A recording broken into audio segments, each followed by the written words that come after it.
All right, we are live and back after a break. Happy New Year, everyone. I hope you enjoyed all the festivities wherever you were with the family, friends. Um, it's funny, recently I've watched videos of politicians um, saying their good wishes for the new year, and it's always start with last year was bad, this year is going to be better, and every year it's the same. So that I hope that's going to be the case for us as well. Erin, it's really a pleasure to have you with us to mark this new year. Erin Tustin is with us. Uh, Graduate from Nucamp as of a year ago now, almost. Actually, a little bit more than a year ago. We're going to get to hear from Erin her journey from flight attendant to sales, real estate person to a job in tech. And we're going to talk about our mobile app, which is one that really marked me when we graduated with Erin and showcased it a year ago now. First, I want to say that you're welcome to ask your questions. We are streaming live on YouTube, LinkedIn, and Facebook. If you're there, chances are you're going to see a chat window on the side, in the bottom of the video. Type your question. We're live, and your question can be for Erin to ask about her journey and anything specific, or for me and New Camp in general. We'll be picking those questions up and answering them live. All right. So now that's out of the way, Erin. Again, it's a real pleasure to have you on the show. I couldn't help but notice that you have a major in TV and radio. Yes, that is correct. So I was like, oh, geez, I'm gonna be judged on my qualities of as a host right You're now. doing fantastic, I Okay, think. I all mean, right. I'm not in that space anymore, nor was I really ever, but it's been a great experience so far. Well, I'll ask you a little bit more about that, and maybe asking for some coaching advices. But can you introduce yourself? Let us know who you are, where you're from, where are you dialing in from right now, and then we'll have some questions for you. Yeah, absolutely. My name is Erin. I am a single parent. I'm originally from Delaware County, Pennsylvania, which is outside of the Philadelphia area. And I currently live in Wilmington, Delaware, which is really like it's pretty much the Philadelphia area. I have lived several other places in my life. As I tell you my story, you'll be like, wow, okay. Um, but did eventually land back here, where I'm probably here to stay for a bit. Okay, that's nice. So let's actually start. I'm looking at your education, and I like to go back, way back, to really understand your whole journey. And graduated cum laude in television and radio. That's not often that you're seeing that. Concentration in video production, minor in art history. Um, Tell us about that. That's really intriguing. Like, what brought you to a bachelor in television and radio, and tell us how what you made of it. Like, were you really like, was your destiny at some point to be a radio host or work on TV? Like, tell us about this. I mean, first of all, I'm obsessed with TV. I was as a kid. I am now, but and especially the news. So when I was a teenager, I guess I wanted to be like a talking head newscaster type person. I still have my regrets sometimes that I didn't go in Yeah. that direction. So this is me like living out a childhood dream right I now. want. I'm prepared.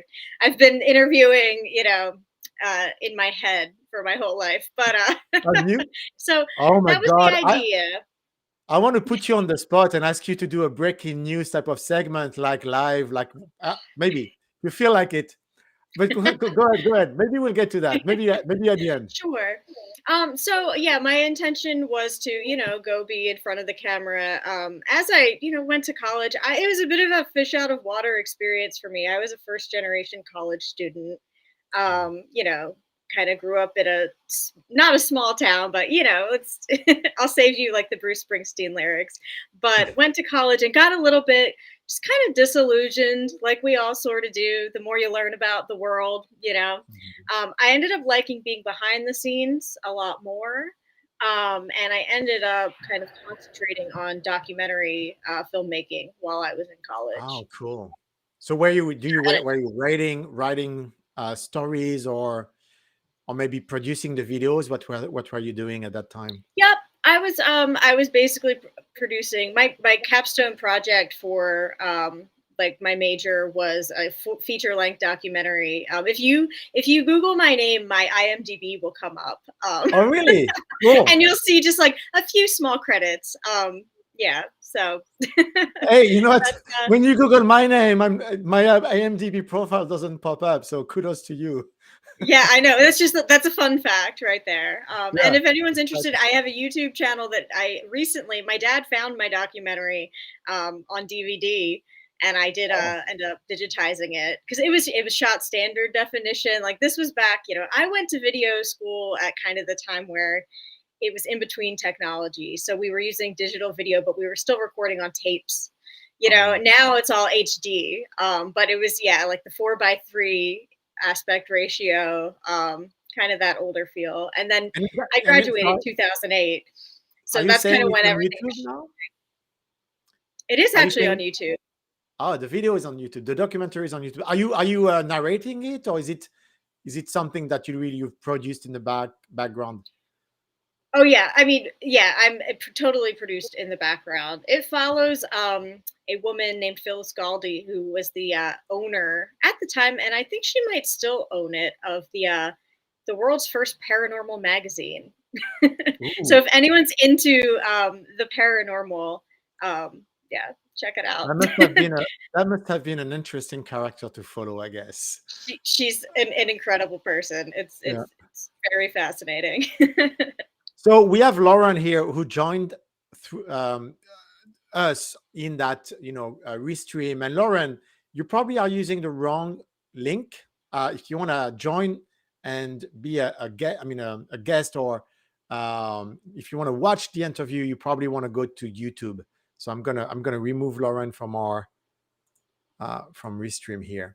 So okay, so you spend how much time did you like? Maybe like 2 years, I would say, in the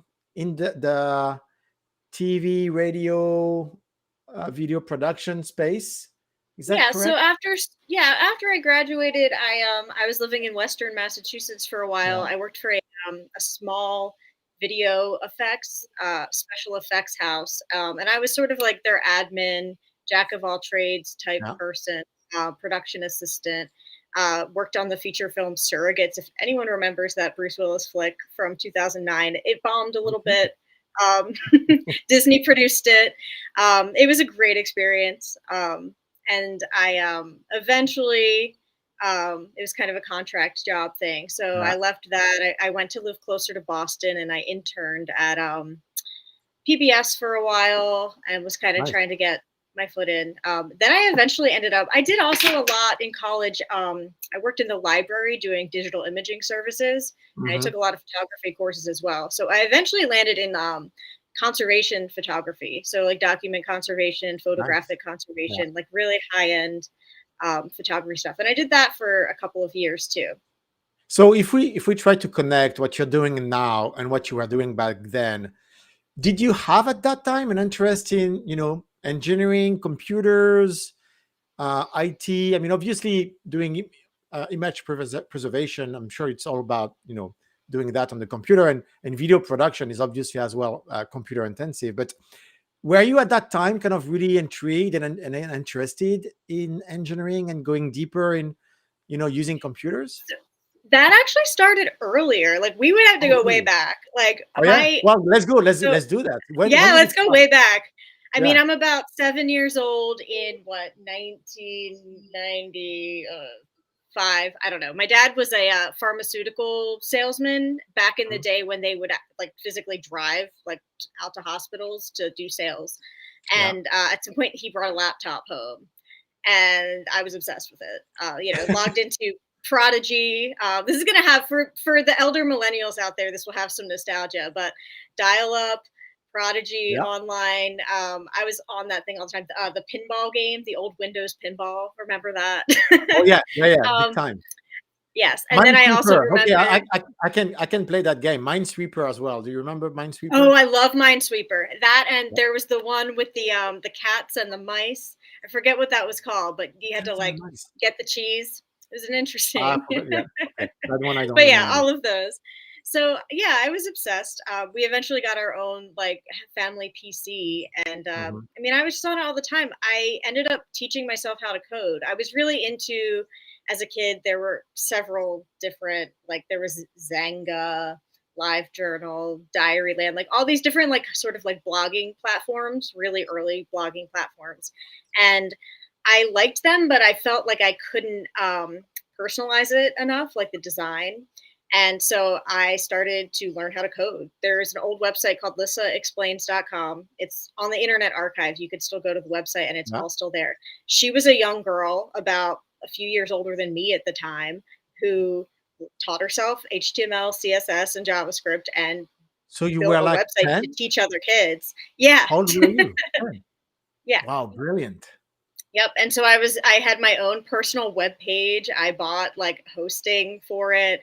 I was like networking with other girls around the country, and like one of them, like, she was hosting me, and like I was connecting to Oh, FTP, wow. building my website. It was very, very cool. So um, that begs the question, why didn't you pursue a computer science degree or something I like that? have I have no idea. I truly have no idea. I think it's because it was just something I kind of did, and it was also like it was a little bit like secret, A lot of my friends in high school knew I was like, they would check my blog every week or Yeah, so and see what I was talking about. But like I feel like my family didn't know much about it. They just knew I was on the computer all the time. It was yeah, the early days. And I don't know. I also feel like, really as a girl, it just wasn't as yeah, encouraged. yeah, yeah, yeah. Was encouraged definitely to go to college because I was smart, but I guess I just didn't have the mentorship Mhm. that would have really pushed me in And that direction. it wasn't obvious that there was a career out of this at the time. I think Like, that's very true. yeah, I Yeah. mean, because at the time, people were still okay. Maybe I'm gonna say something stupid, but I think there was still the years of COBOL. Like, if you Yeah. were in a company, you were still programming in COBOL a little bit. I think you were starting to do some VB. I mean, Windows was like 3.1 version or something like that. I Yeah. mean, Yeah. the job of a software engineer wasn't really exactly as exotic as we know it today. Yeah. And so I can totally see, like, if you don't have the mentorship, if no one around you really knows about it and thinks about it, maybe you just miss it completely. You're Right. not, And a yeah, lot of my friends, a lot of my friends were like boys who yeah, were like building their own computers and stuff. And like I mm, wasn't doing that. I was like, I'm not yeah, that, yeah. I'm not that advanced. Like I'm just over here designing, UI pretty much. Yeah, which is, in a way, when you look back, it's actually quite better, right? You don't want to be in the hardware business anymore. Exactly. Yeah, Nowadays it's yeah, completely the opposite, I feel yeah. like. It's very interesting. Interesting. So you put that on the side for several years, because when I look now, so what after you would think after maybe wanting to move on from TV and radio and video production, you didn't go into computer science either. You went straight to fly high, fly attendant. How how Yes. so explain us that, and why, like, what, 2012, at that time, the internet was pretty there, computer science was there, and so explain how did you make that Yeah. change, and Right. did you And I think was about very maybe? much Yeah. like I said, I was very much in the tech world. Like I was the Mhm. pretty much, computer software person at my at the conservation center where I was doing the photography. I was the one like writing all the documentation for like how to do these processes and all that. So Yeah. it's very technical. I did consider going to school for like imaging science. I considered a lot of things, but ultimately what happened, to be completely honest, was I went through a bad breakup. And I kind of also, I think, was so behind the scenes for a long time. And remember, my original dream was to be front and center, the Yeah. newscaster. And I think I kind of wanted to do something that would kind of get me. out of my comfort zone again and sort of trying something just completely different. And so Mm, that's where the flight attendant thing came in. Like I went on a trip with my parents after my breakup and I was, getting ready to move back home to the Philly yeah. area. And my parents just like they were so stressed out like traveling and I was just like it was so easy for me. Like I don't know, I've never been stressed out by waiting in the airport, waiting to Yeah. board, all that stuff. And so it just seemed like, oh, I'll try it.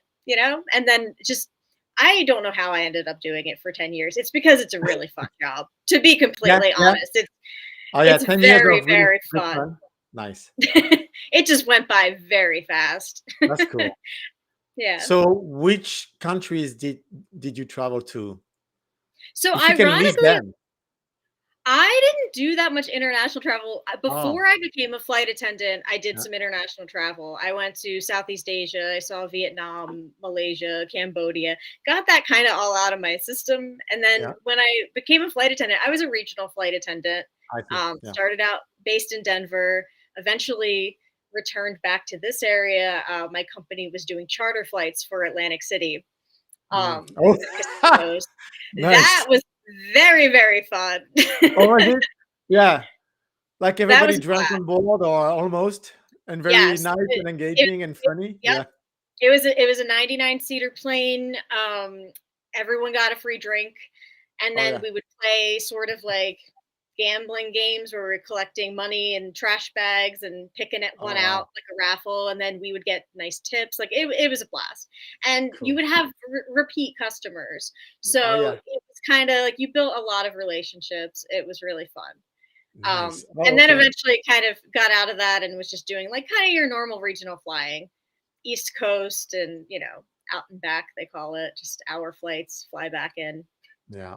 Okay. So 10 years of real good fun flying regionally, and then you did something again completely different in Yes. the real estate business. So, okay, then did you think about computer science or did you just go straight to retail? Like how? Tell us about that transition. And I if don't know. Like, learning yeah, to code was in the cards at that time. I had kind of lost touch like with Yeah. technology for a while. So in that time, so I after my bad breakup, I'm flying.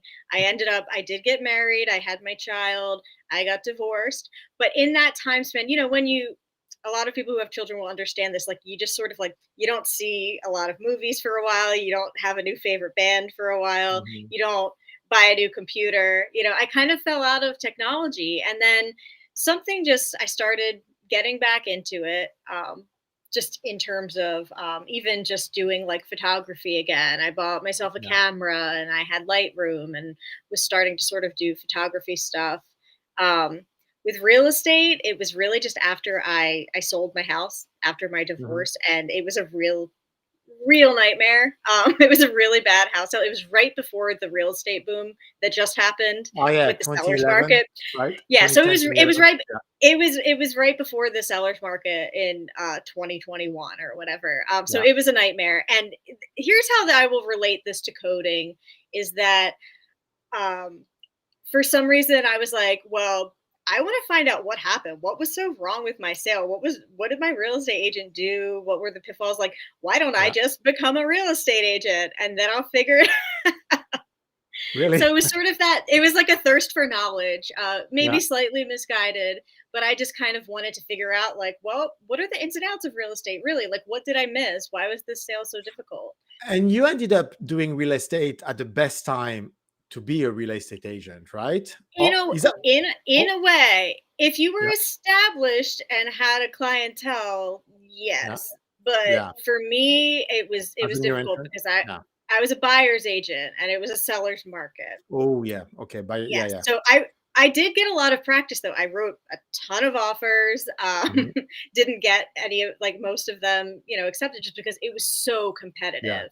yeah. And that was something that was hard for me. That I actually will go back to coding too with this is that the real estate community is not like as open source, if that makes sense. Yeah. In coding, it's sort of like we all have our our own knowledge and we share it constantly. There's a lot of just like back and forth. It's not super competitive Mhm. generally.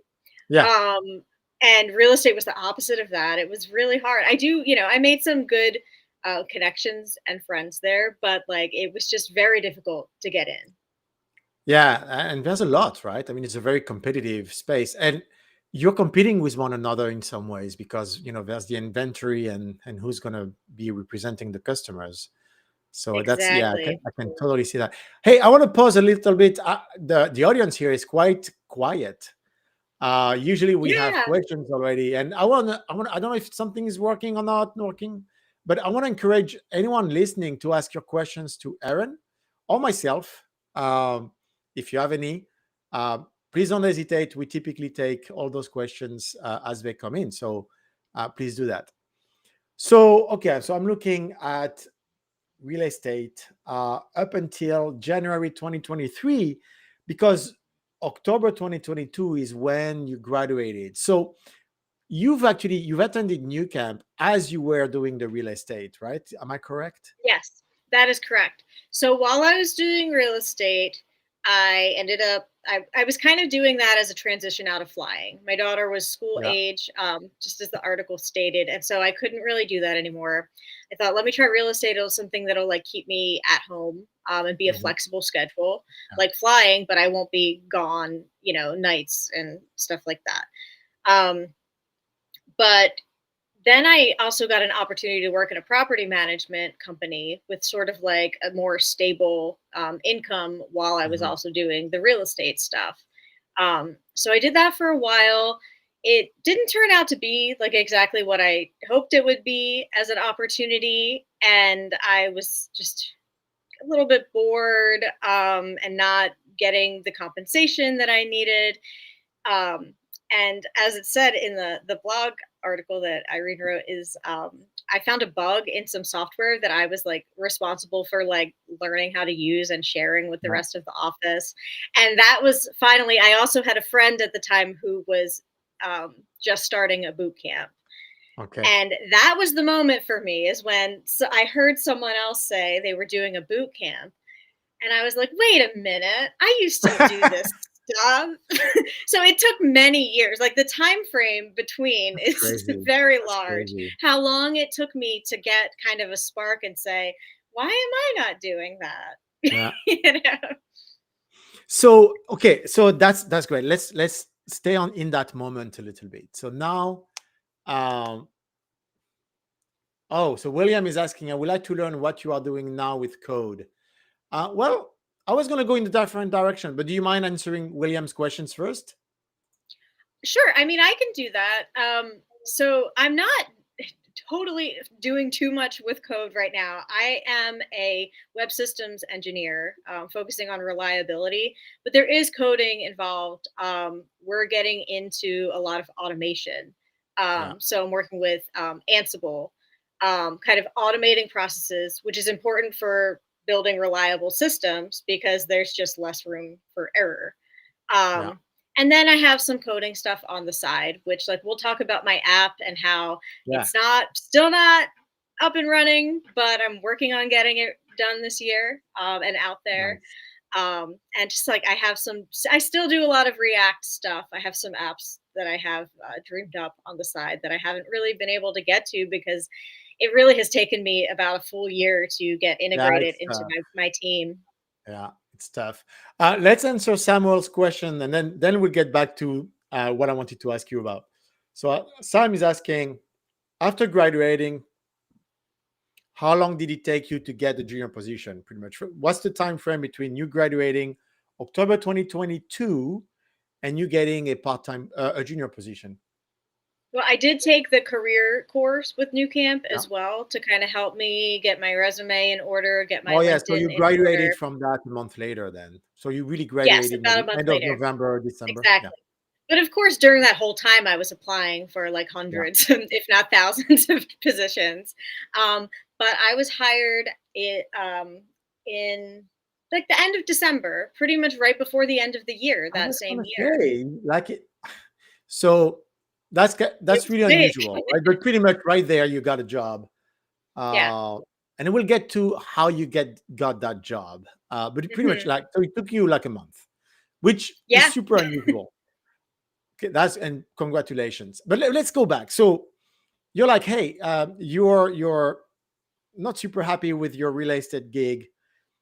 You find a bug, like, well, maybe I could be the one fixing it in a way, or Yes. you're really asking yourself, why am I not doing one of those boot camps?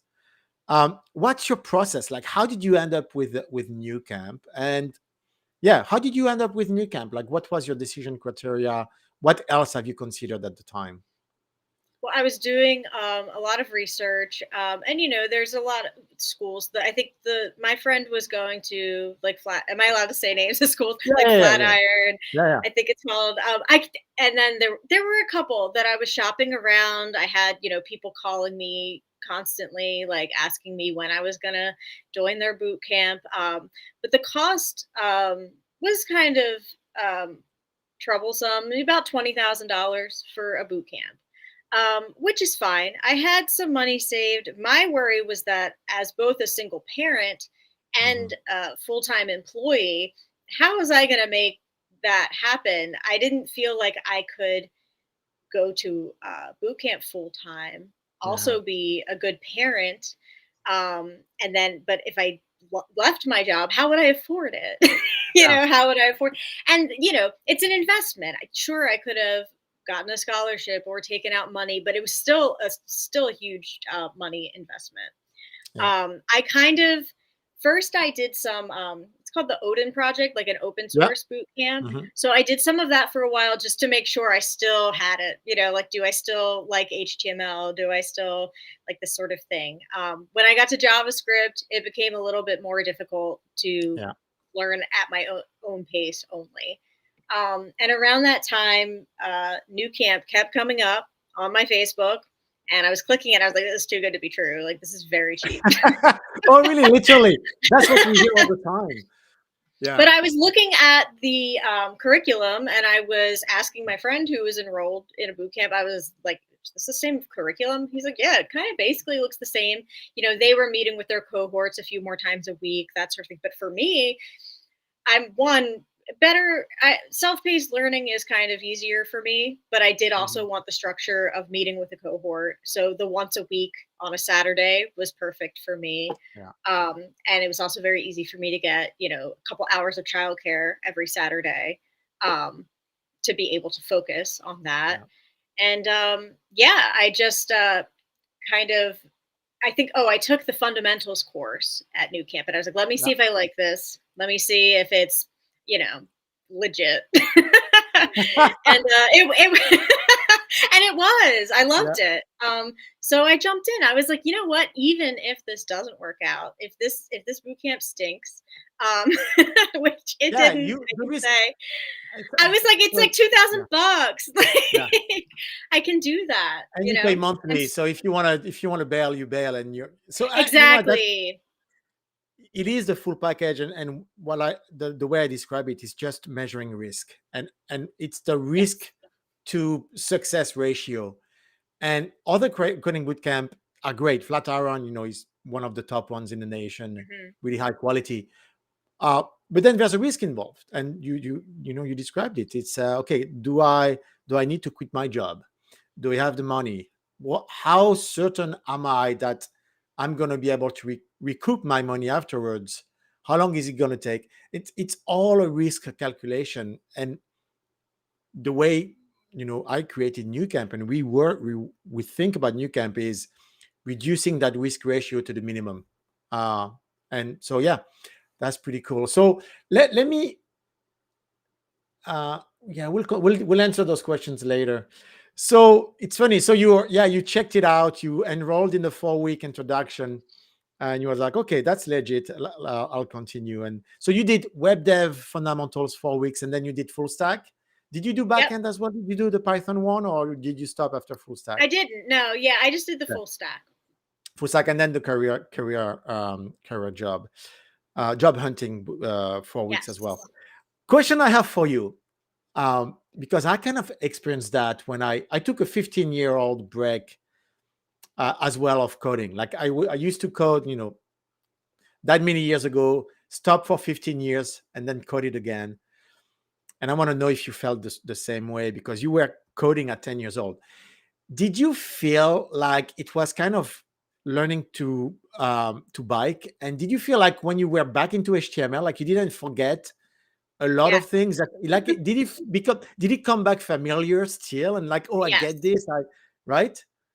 Absolutely. And the only thing was that HTML had changed a little bit Yeah, since I was yeah, doing it. So there were a little bit some different things, some better things, yeah, absolutely, that were easier. But yeah, it was like riding a bike. I literally just got right back into it. yeah, And it was like before you knew it, I was doing, you have this move when you're coding where you're just like constantly refreshing and then fixing, refreshing. Did that work? Did yeah. that work? And it was like that same muscle memory came back where you're going Oh yeah, between, right. and saying like, all right, I got to do this. Okay, this worked. Now we can move on. So yeah, it really did. It came right back to me. It Yeah, was great. because the concept they evolve, they change names, but the underlying concept are still the same. Well, yeah, and the Right? concept of coding is a lot of skills that I was using Yeah, really nonstop. Like when you're working on an airplane, you're doing the same stuff. Someone has a problem, you're just troubleshooting it. You're debugging. You're like, okay, what's the source of the problem? How can I help you? Oh, this isn't going to make you feel better. All right, well then how about this? It's really the yeah.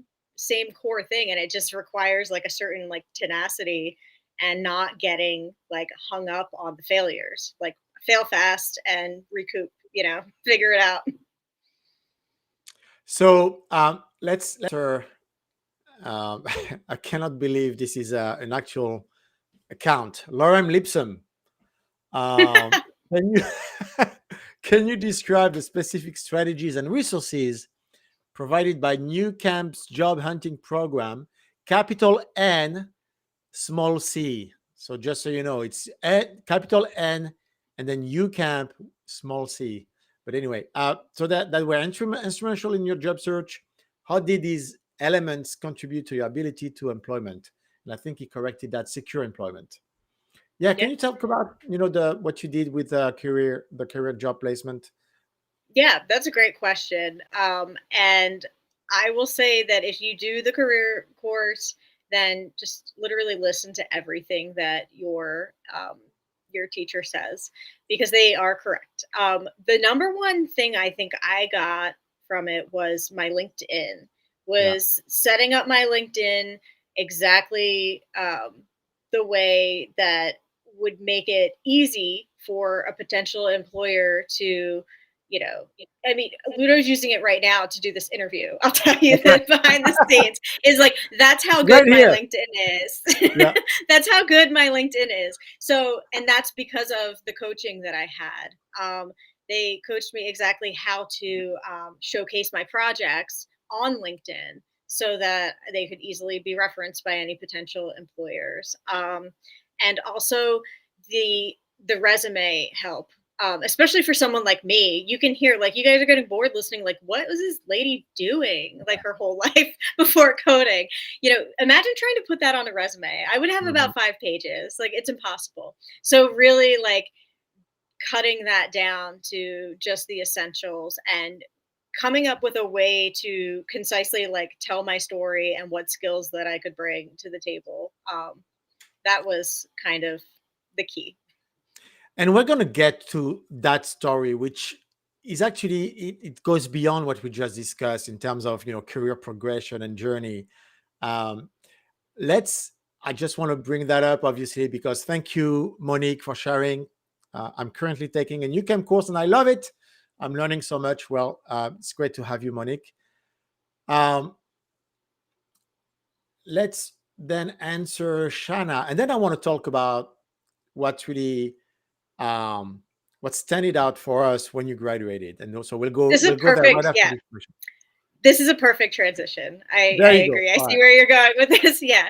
So I would say your project, choose a project that you're passionate about, that you will be able to talk about endlessly and passionately and describe to potential employers, because that will give you something that one, tells them a little bit about yourself personally, which is great, but just also displays, what you can really do when you're at your best. I would say. So the project is the key, I think, to standing out to a potential employer. Totally. And let me actually bring that LinkedIn page that we've been talking about. Let me share my screen here. And we're going to I transition to don't that think, project. yeah, I wish my project was up. I don't think my project is up right now. Just so you know, you can't open Well, it. I'm seeing something. So we can, Okay. yeah, there's something there. You can Okay. tell us what's not there as well, but there's definitely something there. So we're Oh, on cool. Erin's LinkedIn here, and you have listed two projects, which are, I think, the same one, isn't it? They're the same. They're different. So one is a web app and one is a mobile Oh, I app, see. That's right. That's but right. they're So part of the same thing. let me give a little bit of how we came to know. Like when I say we, it's the team who's in charge of graduations. The team, I mean, the same team that's reviewing honor projects and honor graduations, and I'll talk about what it is and how we came to learn and appreciate what first I think is a brilliant name for an app, which is surprising and really has you, think about it for a second, and then you realize how brilliant the name is. Um, but so you're graduating in October 2022, and you're submitting your project. Congrats, you're autistic. Um, for the honor graduation, the honor graduation is the team reviewing the projects. The projects have to be recorded on video. It's a 5 minute length long video, and about 10% of every graduate get to receive the honor graduation and the honor certificate. And you got it. Um, tell us about this project, why it exists. Tell us about that name, that title, Congrats, You're Autistic, and what it means to you. Um, yeah, do you mind? No, sure. So yeah, my project was called Congrats You're Autistic. It is a web app that serves as sort of a toolkit for anyone who has been recently diagnosed or had someone recently diagnosed, of resources throughout from the web that are what I believe are some of the best resources on the web, um, written by actually autistic people, about themselves and their own experiences. Um, the purpose of this was pretty much because there is a very famous toolkit out there. It's called the 100-Day Kit. It's distributed by medical personnel all over the country and by a very famous, that's an infamous autism charity that is not really well liked throughout the community, because they don't use autistic voices, and it has sort of a different vibe.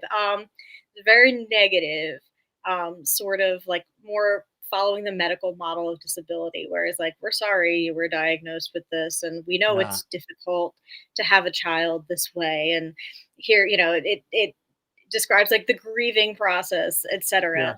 So it's just not a very positive, or what you would call a neurodiversity affirming take mhm, on yeah, receiving a diagnosis. For me, um, when we went through the diagnostic process in my family, I was thrilled because it was something that I was already aware of, just in my heart and soul, like knew this about my child. And when we got the, validation from the doctor, I was like, woohoo, And so I wanted to kind of bring that to this app, is that this is a great moment in your life. You found something out about yourself, and here are some, like, the resources to not only yeah, help you understand, but then to easily distribute this information to others that are need to be there to support you.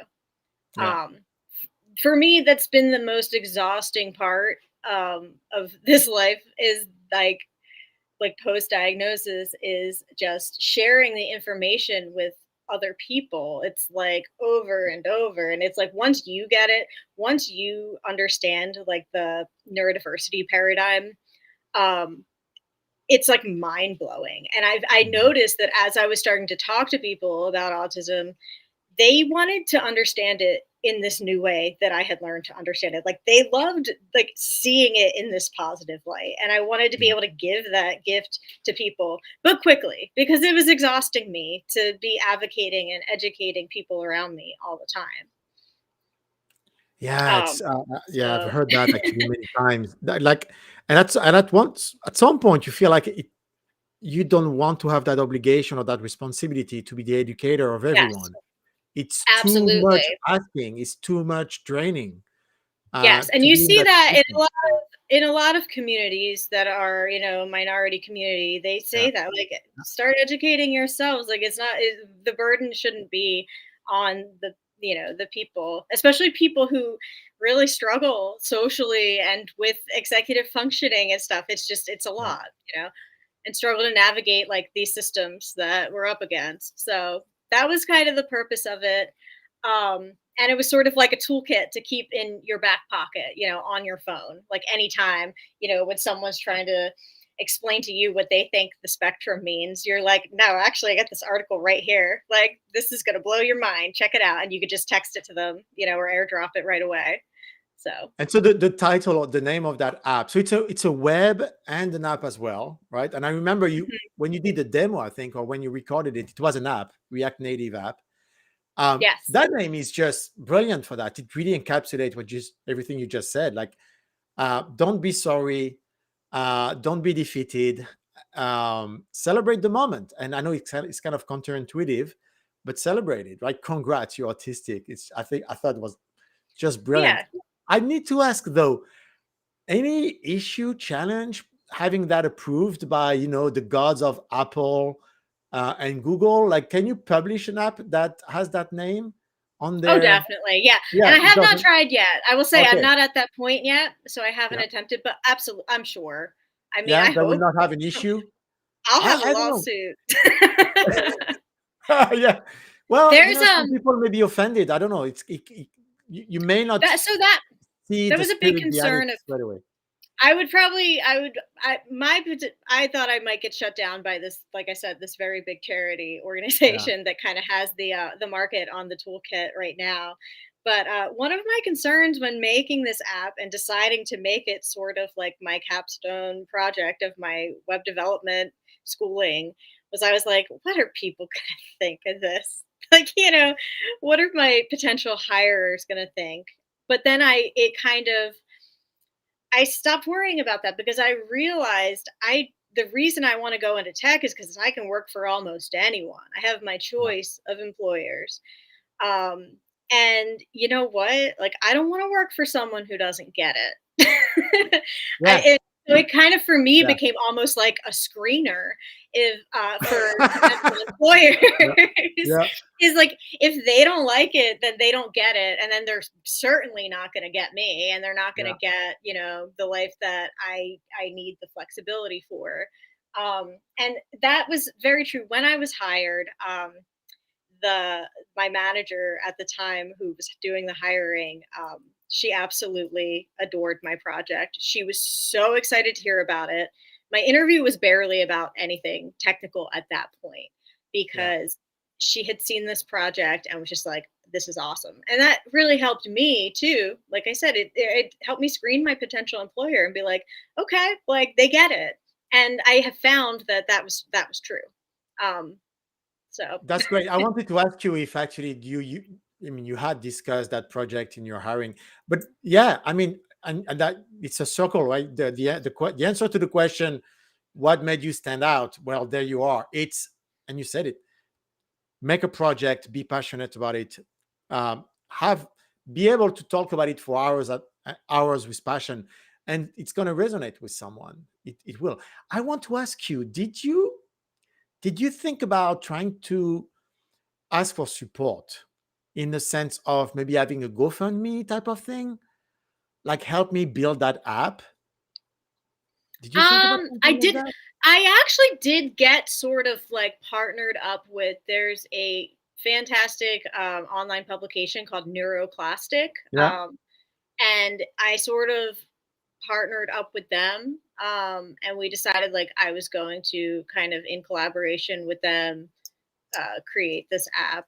Oh, Um, nice. So they're and it funding just you a sort little of bit. exactly. So, Yeah. well, like, yeah, exactly. So they receive funding and then they can sort of like pass that on, if Nice. that makes sense. So, yeah, that's kind of it's gotten kind of put to the side because, like I said, I got Mhm. employed pretty much right away, and just kind of have been focusing on integrating myself onto that team. And yeah, but people still want this app. I don't want to let people down because I there's still a need for it, So when I and saw people it still at the want it. graduation, yeah, when I saw it at the graduation, I know I encourage you to like publish it, like do something with it. It is so um I think there's a huge potential. There's a huge Yeah. potential. Um I am I belong to a very large community of yeah, like neurodivergent people online as well, and the people I know are very supportive of it. And like I see that like there's 100% a need, and there are so many resources out there right now, yeah. but not there's not one that puts them all in one place, and so that's kind of Yeah, and he's also, so let me say it as well. You're also a charismatic leader that has a very inspiring story to tell and knows how to tell it. All of that is kind of the, I would say the full package of you have a mission, you have a vision, you have passion, purpose, you know how to communicate, um, and all of that I think makes it very special. So yeah, I really wish you, and maybe that's your way onto television again. I don't know. right. Full circle again. Someday. Yeah, that's right. So, well, so we kind of skipped a little bit. I mean, you talked about your current job and your manager. Do you mind telling us? So, what I know a lot of people will wonder, what is site reliability? Like your official title. Let me pull and let me show it again. Your official title is, everybody can see it? No, not yet. Okay, there we go. Boom. You are a site reliability engineer. What does that mean, Erin? What does a site reliability engineer do? Right. So, I mean, pretty much I work for a very large global corporation. My customers are not like our immediate clients, which are other corporations. Mhm. But my customers are the application teams who develop the applications that their customers use. Yeah. So I'm responsible for the systems that hold the applications. Um, and the site reliability portion of that is kind of starting from the ground up in the design, saying, how do we design this in a way that it is consistent and reliable for our customers? You don't want an outage. Like, that's the worst thing that Yeah. could happen for a company, is that someone's trying to use their app and it's not working correctly. So it's not as much reactive where you're saying, oh no, this is down, how do I fix it? But more um, making it so it doesn't break, and Yeah. also knowing the potential for failure so that when it does fail, you have a playbook pretty much ready to go, so that pretty much anyone on the team can jump in and know exactly what to do to fix it. So like And so, yeah. expecting failure, but being able to plug the hole as quickly as possible. So it's definitely a back end type of position, dealing Yes, with systems. which is Yeah. not what I, studied in Yeah. boot camp, but it's very much the same idea. It's the same Mhm. problem solving mentality. Yeah. And I also did some accessibility courses on the side, and I will say that it's site reliability is very similar to the concept of accessibility, because one of the Huh. principles of building accessible websites is, a lot of websites just use these little widgets that you throw on the side. That's not actually accessible. Mhm. That's not accessible design. Accessible design is designing from the bottom up, something that is easy to use for all types of people. Oh, I see what And you're that's saying. exactly, yeah, so that's exactly what you do when you're building reliable systems is you are starting at that design part. It's not reactive, like I Yeah, said yeah, before. yeah, yeah. Interesting. And so, and it's also closer to, we have that bootcamp backend with Python, where we teach continuous integration, continuous deployment, managing clusters like, Kubernetes, managing cloud Mhm. systems.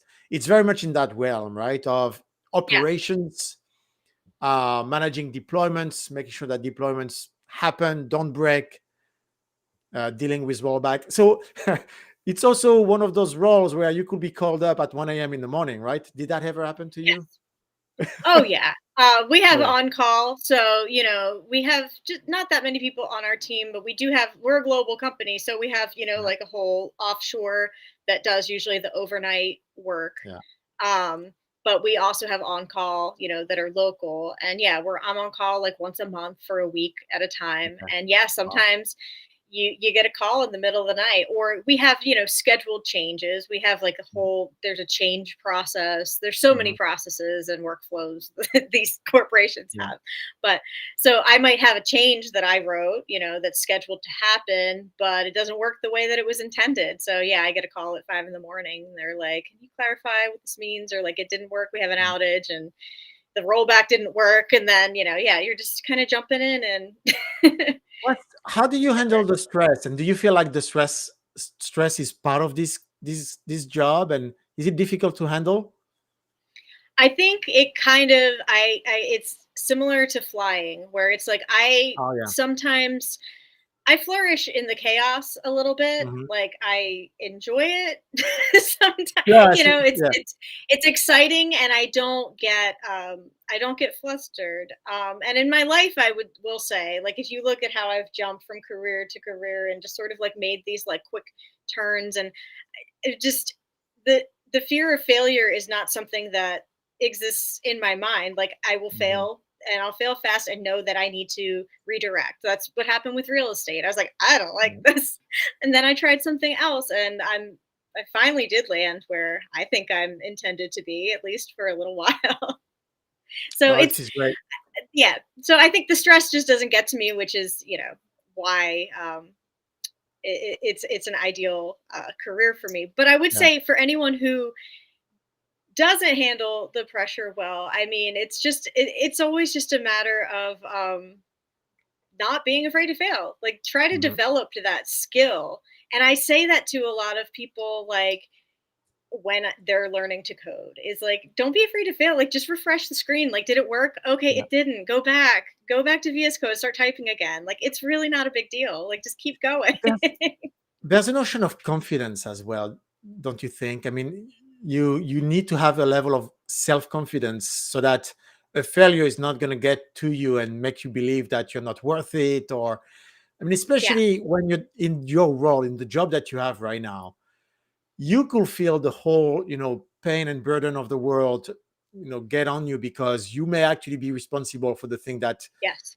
has millions of people not able to work, Yes. and you have to have the forte, the strength to go beyond that, right? Go There's past that. something I've learned.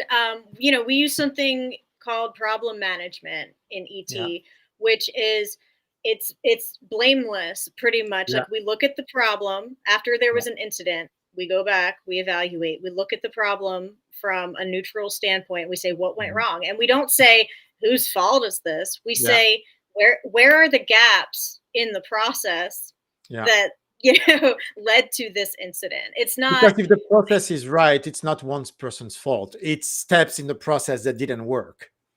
exactly. It's like was our explanation not clear enough? Is there Mhm. not a proper workflow for this, like that's clearly defined, And then you go back and you kind of fix it so that it doesn't happen quite that way again, and Yeah, you that have a makes better sense. outcome. That's reliability too. pretty much what I do. And well, one thing maybe that people will relate to, when you go to major API websites or server-side websites like Stripe or even any major cloud provider, you'll have the server status page. That status page where they tell you green, green, green, green, green, green, green. They tell you 99%. Behind that is site reliability. Behind that is all the systems that are in Yes. place to monitor that systems are running correctly Yes. or not. And, So and that's that's what yes. it is. That's that's the other part of reliability is observability.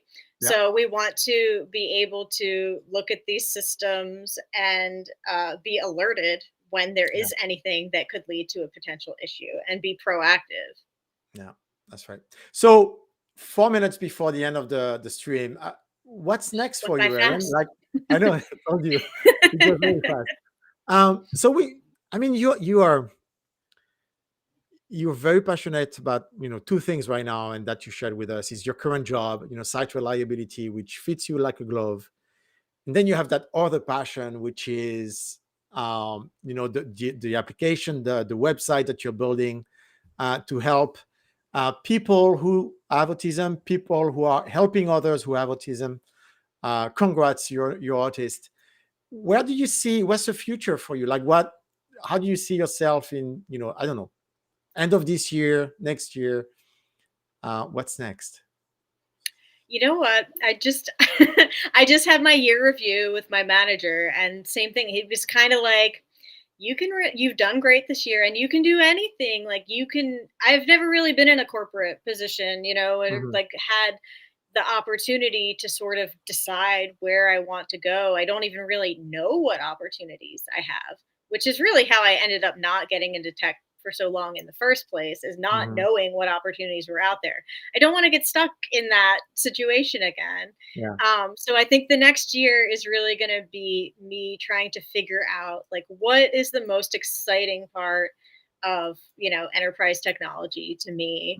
Hmm. Is it project management? Is it post-mortem, like looking at what the issues were in an incident and making sure they don't happen again? Is it observability? Is it automation?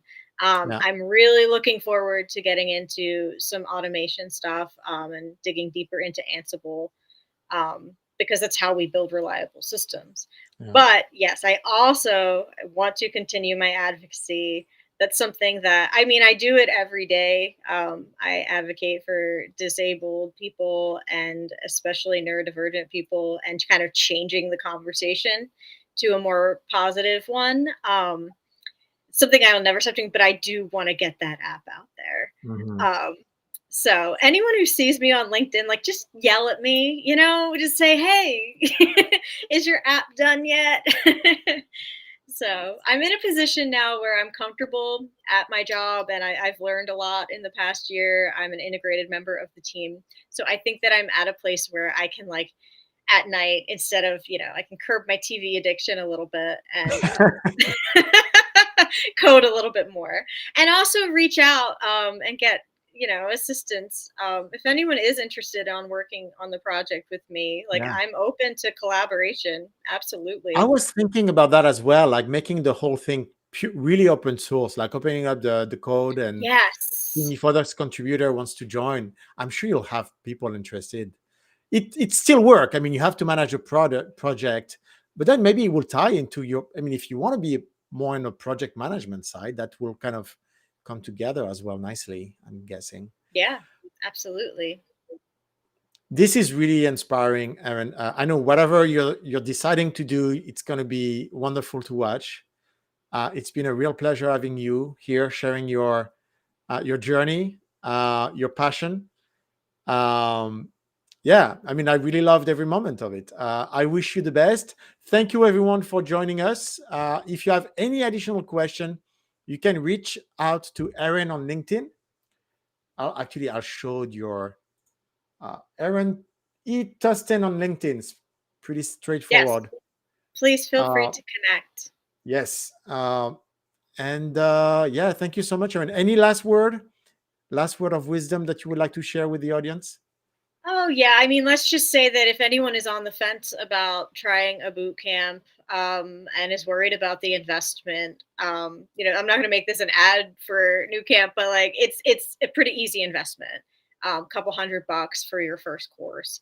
And for me, it proved absolutely worth it. It might even just be worth it to say, oh, maybe I don't like this, and then get it out of your system, and do it for the right reasons. Don't think you're going to go into tech, although I am making a lot more money now, but do it because but do it for the reasons, the flexibility, the ability to work from home, like whatever it means to you. um but yeah, I say please go for it. Look at how long it took me. It's insane. All right. Well, thank you so much again, Erin. Have a great weekend and take care, everyone. See you online. All right, thank you so much, Ludo.